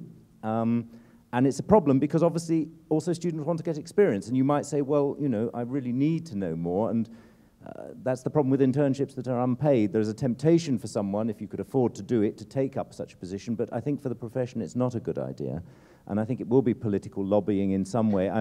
In the UK, the museum sector is under pressure financially. The Cambridge Fitzwilliam Museum, you might imagine Cambridge University, oh, they've got pots of money and all that, but the University Museum is having cuts now, and we're going to lose possibly some, not necessarily conservation posts, but some posts. So you might say, well, if that's going to happen, you know, where will the money come from for internships? But I think there would be sources of money. I mean, as I say, ICON does offer some. I think we need political action to say the budget that goes to the museum from the government should include a training component. You know, so you can actually say we have a regular stream of income to offer internships in our conservation departments, you know, on a regular basis. And I think it's also, you know, it does need, what's the word? Convincing some people who actually, you know, the Royal Collection where I used to work has only just started to offer internships. Now the Royal Collection is quite wealthy. They sell huge numbers of T-shirts with Queen, you know, crowns on and things in the shop, and the Buckingham Palace opening makes them a lot of money. It's only now they're beginning to finance internships in their conservation studios. In the past they've had them, but they've been funded from outside. So it really, you know, you need to convince other people where they may have the money that they can take this on, and it's a real public service for the general good of cultural heritage as well as for the interns who get that particular position. Thank you all. I must say, I think I agree that the pressure needs to be put on the museums and heritage organisations. It is not up to the students to find grants for their internships. And actually, if students came together and refused to take on free internships, that would be a way of putting pressure on the museums. And, you know, those of us who are involved professionally can also put pressure on, and certainly there's been some very bad publicity from my former employer, the National Trust, recently about offering unpaid internships. So, you know, media pressure helps as well. Velson had his hand up, then I shall come to you. Oh, we've got something online. Fantastic. Yeah, we had an online question before her, so it's in this topic. The question is, so it's, hello, I'm Elena from Bern, and I wonder how we could ask for a minimum wage when you are doing an internship. Thank you. Yeah. Ah. So, but now, yeah, we already had some answers, yeah, maybe. Yes, I mean, and I think the minimum wage point is a good one, because certainly in the UK, the ICON grants come from the Heritage Lottery Fund, and I'm not sure that they would meet the minimum wage. It's not an employed thing. No, and also it's, yes. I think that's, Anja, you mentioned the legislation around minimum wage. Do you know what the situation is with minimum wage for interns? It depends. It's a legal issue depending on the kind of the university. If you're obliged as a student to have internship, practical experience outside of your school, outside of the university, you can be paid less than the minimum. That's the point. To get a little hope here in this audience, I want to say, if you make an internship at a freelance wall painting conservatory store, you are paid. Not as much as a professional, but you will get money. So depending where you are, in which section, it's a kind about negotiation. It's a topic I forgot. I would like to talk about negotiation later on. Sorry. Yeah, you have to negotiate with the conservatory store if it's a self-employed freelance conservatory store, but in general you're paid. Okay, Renata's got the mic, and then there was a hand up, second row from the back. I don't really know if I can give an answer to that question, because these legal things and administrative things are quite complicated, and it's kind of, you're always not giving any security of giving the right answer. But as far as I'm informed, if it's an internship requested during your studies, up to 3 months, or it's defined by the studies that it's 3 months or 6 months within the studies before you get your degree, then you can be paid below minimum wages. But after your degree, it's not possible. And it is negotiating, it is fighting for it, and Mona and we could talk about this afternoon again. For the internships, the postgraduate internships, we just have also reached a little success that, at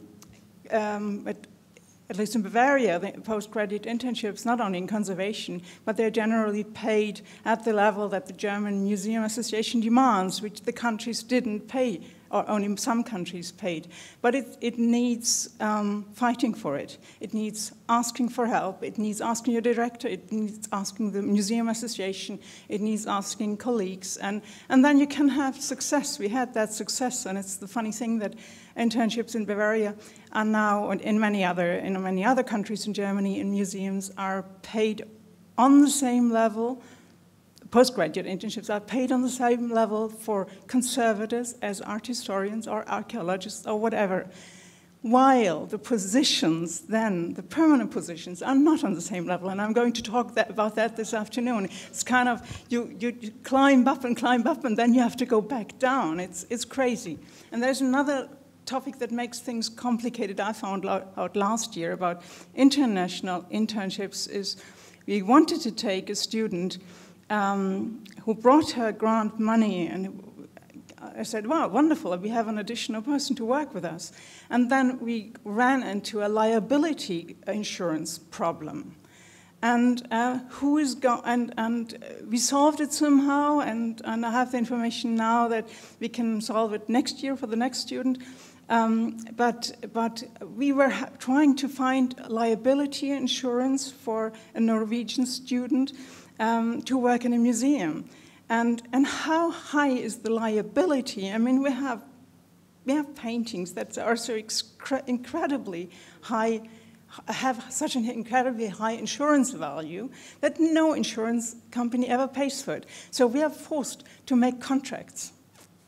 If a person is hired by the state, then it's under the state insurance.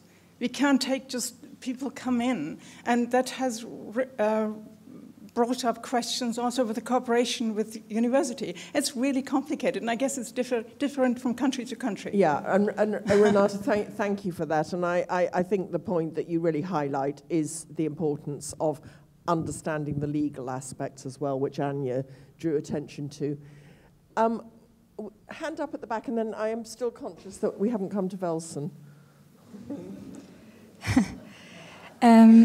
So I'm Eleanor from HKB. I would like to really raise awareness about the fact that once you are done with your studies as an emerging conservator, and a museum offers you an internship that is unpaid, that is not public service from the museum.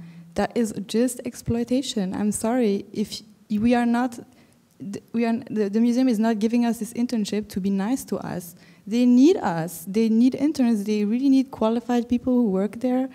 And I think it's honestly unspeakable to talk about money issues. If you need to employ somebody in your company, you pay them. Otherwise, you don't employ them. If you need the work to be done, either you do it yourself. If you cannot do it yourself, you pay somebody to do it. And if you cannot pay somebody to do it, then the work is not done. It's not fair to think that because we are guilting students and telling them they don't have enough experience, now they're going to work for free when they are over 25 and already studied 5 or plus years, already being unpaid. I think it's just completely unacceptable. And I really, really encourage, I really encourage students to also refuse these internships and say, I'm sorry, I would love to work for you. This is a great opportunity, but I don't work for free. I need to pay my bills, I'm sorry. Yeah, that's all. I think we've got a consensus around that point. Velsen, did you... Okay.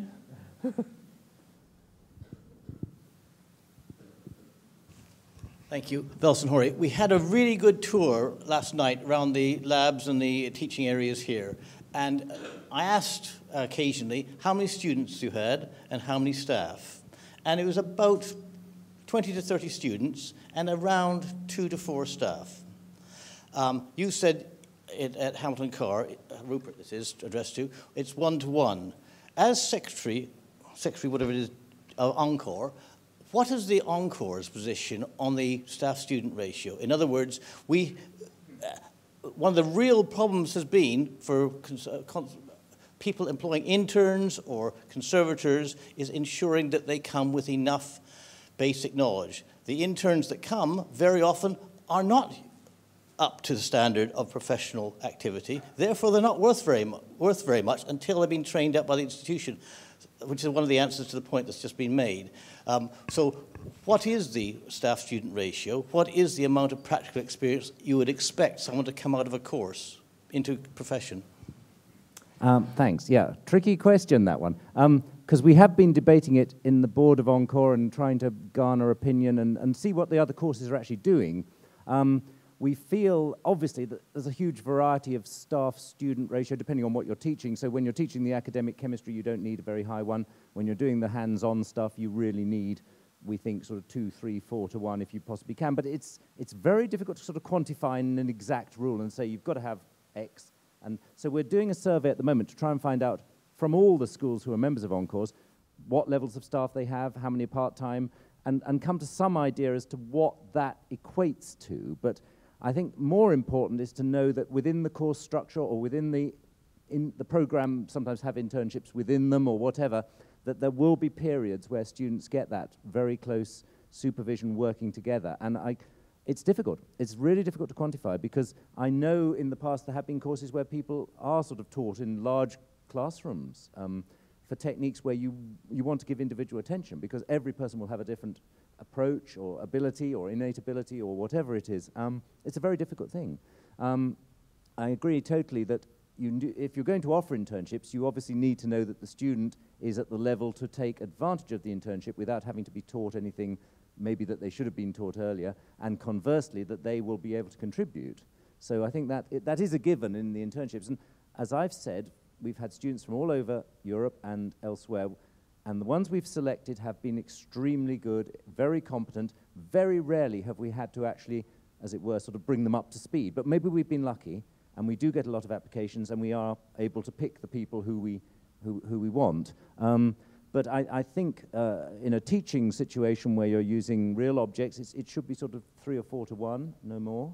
But it can go down, and it should be higher towards the end of the masters, where the practical skills are really being developed. But during the bachelors, it may well be less. And if the schools are able to do that within their budgets, fantastic. The problem being, of course, the schools are under pressure, staffing costs, et cetera, et cetera. So it's a terribly complicated question, and Encore tries to sort of raise the benchmark, and hopefully the schools will follow, and they can use sometimes our analysis to argue with their governments, with their departments, their funding bodies to say, you know, we need more staff, or we can't take that cut, or we can't take 20 more students just to fill, you know, the quotas, because we won't be able to maintain the staff-student ratios that we believe. But I can't really give you a straight answer at the moment as to, you know, Encore says you've got to have that because of all those variables. But I really think we are very lucky 1-to-1. I mean, it's not common, but I think 1-to-2, 1-to-3, 1-to-4, probably all right in a studio situation. And it depends how often the teacher is there, of course. Is the teacher there the whole time, or does he just wander in, or do they have studio inspections and then leave the students to their own devices? All of this is, again, we're micromanaging almost these courses if we start dictating or saying that. But it's a good question. Field do this quite a bit. Engineering does this quite a bit. I know the engineers and the architects go through a really quite rigorously defined amount of definition of what intern looks like, what a trained architect engineer comes out with, and so are you moving towards that? Well, we've certainly, I mean, the medical analogy is a good one. I didn't mention that in my talk, but obviously the sort of idea of teaching hospitals and when the junior doctors, you know, having qualified, we can look at that. I mean, we are comparing with other fields, and other professions are ahead of us. I must admit that.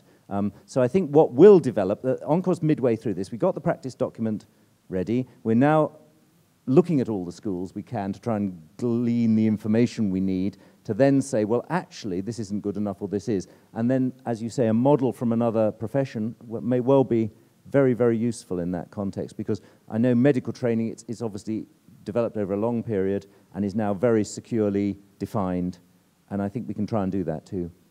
Thanks.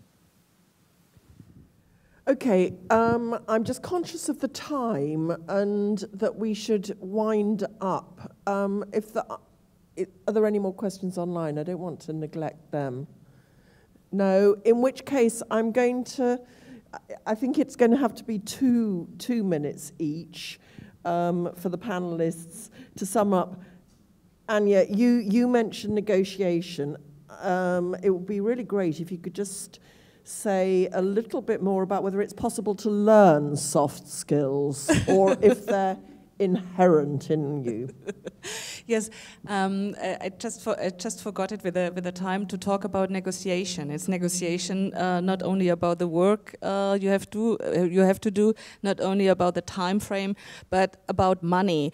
And I realized that it's really very various how people have a relation to money. As most of the audience are young women, I realized in several courses that for young women it's really not an issue that they had already done money negotiations. Many often, maybe out of the education, it was that it's kind of a moral thing. While some young men think, oh, it's a sportive thing, so they're better in negotiations, they take it just sportive and they put out the moral issue about it. There's no indignation about asking for more money. It's just keep calm and argument why you need it, and if you don't get the money, how much work you can do for it. It's just keep calm and just do it, and please train it. There's a tiny little issue if you're very nervous for a negotiation about money with a customer who is not happy, who is really severe, something like that.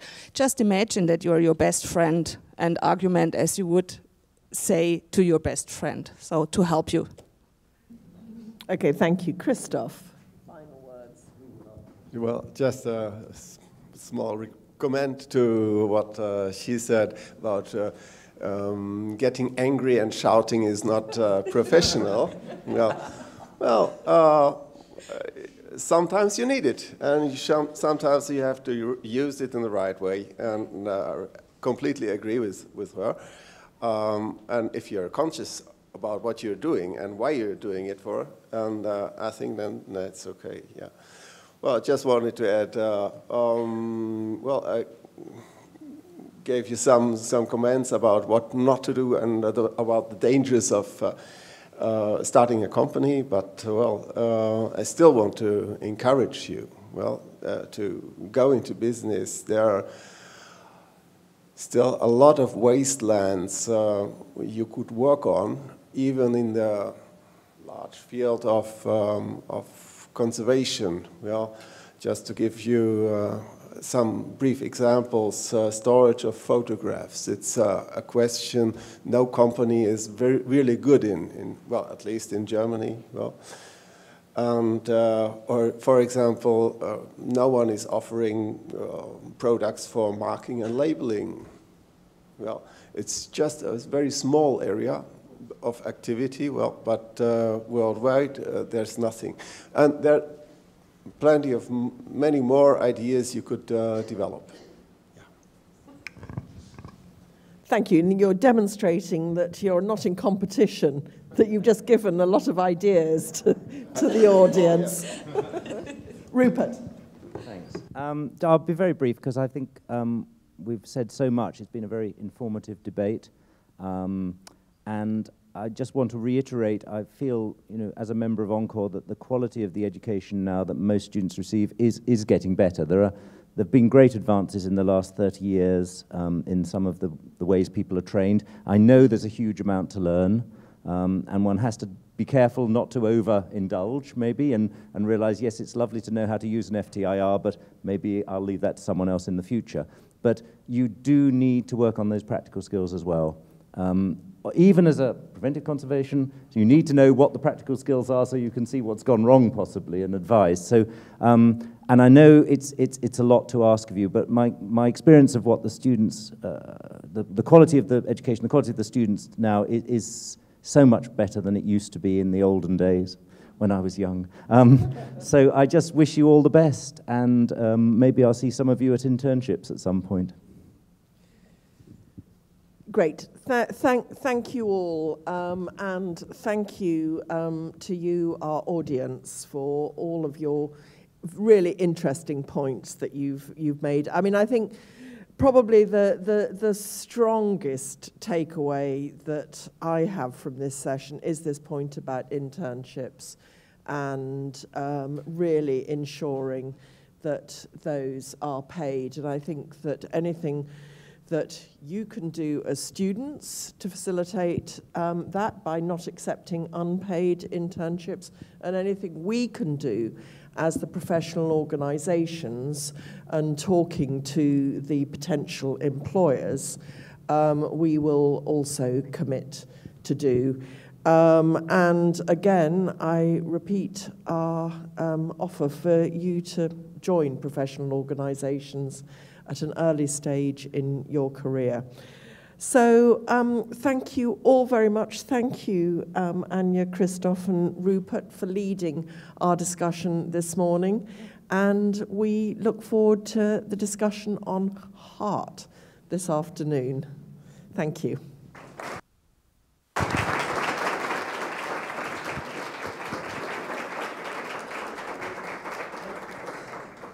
So thank you very much for this discussion.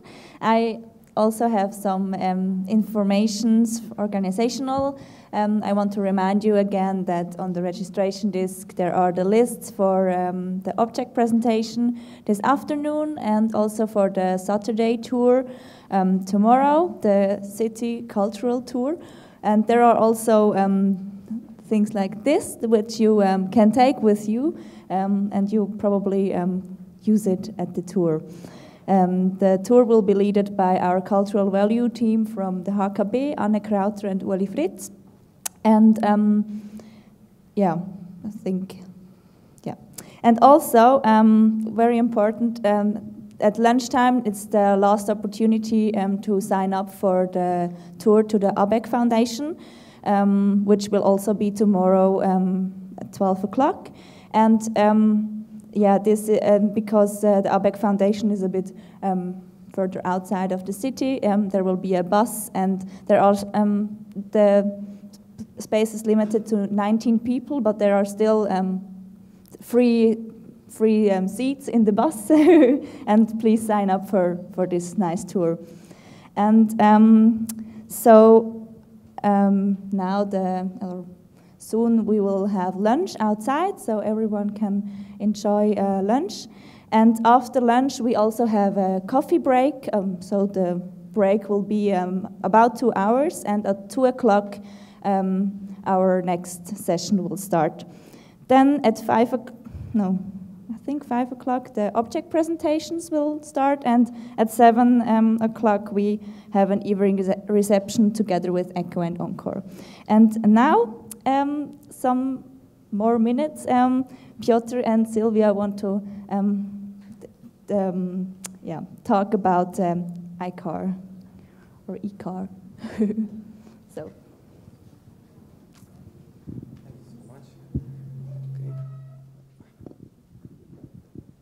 Thank you very much for your introduction. Hi, everyone. At first, we would like to give your thanks to the organizing committee for such extremely interesting conference. We are happy that we can be here in Huckabee, and it's all thanks to you. So we are very grateful that we can say a few words today during the fourth IIC Students and Emerging Conservator Conference. 2 years ago, this IIC conference was organized in Poland at the Faculty of Conservation and Restoration of Works of Art, Academy of Fine Arts in Warsaw. We had an opportunity to be the members of the organizing committee. During the evening reception, we, with our two colleagues, Anna Konopko and Anna Kowalik, we started a conversation about what we will do after the conference, what we're supposed to do. And we still had an enormous amount of energy and passion that were buzzing within us. As Wilson Hori said yesterday, we had a fire in our belly. We really wanted to create something that would be important and needed. During the evening reception, we decided to establish a journal dedicated to young and emerging conservators, and of course to students. After 2 long years of hard working and fights with the fate and with our lack of experience, there is the very first issue of ICAR, International Journal of Young Conservators and Restorers of Works of Art. I can interrupt you for a moment. I can say that if we knew then what we know now about how much hard work we would need to put, I think we wouldn't be standing here today. And I think somebody stated yesterday that as students we don't know our limits. Thanks God, and because here it is now. Nowadays, we are working on the second issue, which will be finished probably in March 2018. In January of 2018, we will open next call for papers for the third issue, and we will be more than delighted to see submissions from every one of you who want to publish their scientific works about conservation, restoration, preservation, and care of cultural heritage, and so on. A brief also about ICAR. Its journal mission is to popularize research achievements of students and young graduates in the scope of broadly understood conservation and restoration. Also, one of the purposes of ICAR, I think our foundation of the idea is to give a chance to the authors of submitted papers to learn how the article should be written. Because I think such help is needed, especially when somebody is submitting the paper for the first time. And even if something is done wrong, we need feedback. We need to be told what was done wrong if we want to evolve and learn as a scientist and as a conservators. As a journal, we want to meet the highest academic standards. From the beginning, we are doing everything to put ICAR on the list of highly evaluated scientific journals. We have scientific council that consists of 15 acknowledged researchers from various centuries across Europe. And each paper is checked by a technical editor, native English language editors, and professional proofreaders from the UK. Also, each paper undergoes a multi-level process of verification and double-blind peer review system by 2 or even 3 independent reviewers on one article. We are also happy that we have patronage of 6 institutions and organizations such as Yokoku, Youth in Conservation of Cultural Heritage, or National Heritage Board of Poland, or Polish Conservator Association. We are also very active in the social media. We have our webpage, icardjournal.org. We have our fan page on Facebook and on Twitter. And recently, especially for this event, we opened our online store where you can purchase ICAR online, or you can order it in paper version also. And or if you don't want whole content, you can just buy one article. And what can I say more? If you have a passion to do something, if you think that something is needed and you want to create it, I can say take a group of friends that also have this passion and make it. We tried it, and now there's ICAR, this journal is for young students and young students and young graduates. So if you have the passion, if you have a power and will, do it. And what we want also to do, we have gifts. We want to give 2 copies of one. Yes. I'm sorry. First of all, we want to give 1 copy of the ICAR. I'm sorry, of the ICAR first issue to IIC on the hands of Sarah Staniforth. And thank you very much for giving this opportunity and to create those conferences, because they are very important for everyone. Thank you very much. Thank you very much indeed. I'm absolutely thrilled to see this.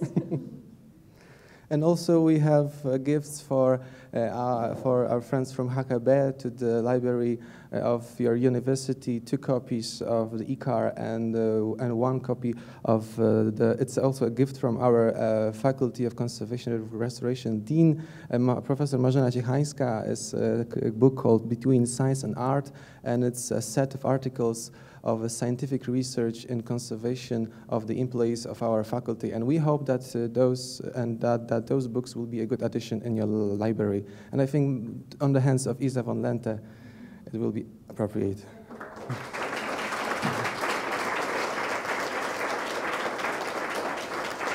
And once again, it's a very great conference, and we are happy that we are with you and we can share something about our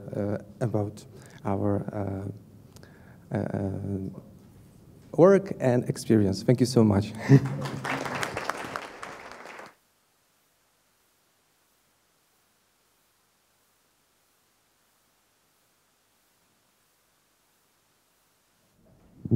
Yeah, so now it's lunchtime, and you can find it outside. There is a table also where we can sit and eat.